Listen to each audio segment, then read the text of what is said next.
get our final shaping going here. I'm going to final shape one loaf and then come back in 30 minutes and final shape the other loaf so that I can stagger them. And I'm just using some mesa flour for dusting. It's a limed cornmeal that they use for making corn tortillas and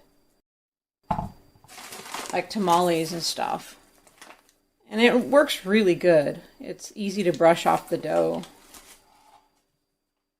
So I'll set one aside. I'll go ahead and shape this one. The final shape is just a few rounding up. I gave the dough a chance to relax, and now I can do a final shape here. So if there's a couple of big bubbles on the outside, you can just pop those. Otherwise, they will turn black in the oven. Okay. I'll turn it upside down.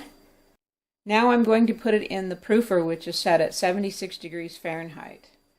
And I'll be back in half an hour to final shape the second loaf. Okay, let's shape our second loaf and get it into the proofer.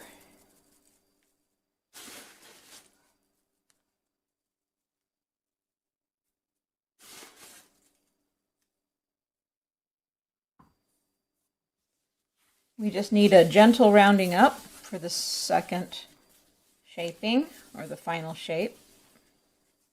Don't want to do it too tight and squish all the bubbles. This dough's really feeling nice. So we'll get this one into the proofer as well, which I have set at 76 degrees Fahrenheit. And we'll do the final proof and then the bake. And then we'll see how nice and sour this bread is. These different experiments that I've been doing on how to get a really good, consistent sour in a sourdough have been ongoing for years. And I found a lot of different ways to get a sour in a sourdough, but nothing as consistent and as deeply sour as this particular way of doing it. So this is really the holy grail of sourdough in the United States.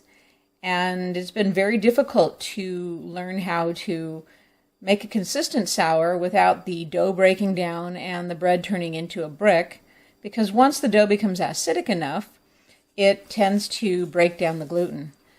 So the low inoculation warm dough method is working absolutely great. Let me get this into the proofer. Here's our dough in the proofer. I've got the one setting up on a little bowl, an upside down bowl, so that it sets a little higher than the other one, or they both won't fit. I do have a rack where I could put in and have them at both different levels, but this way is just real easy and quick.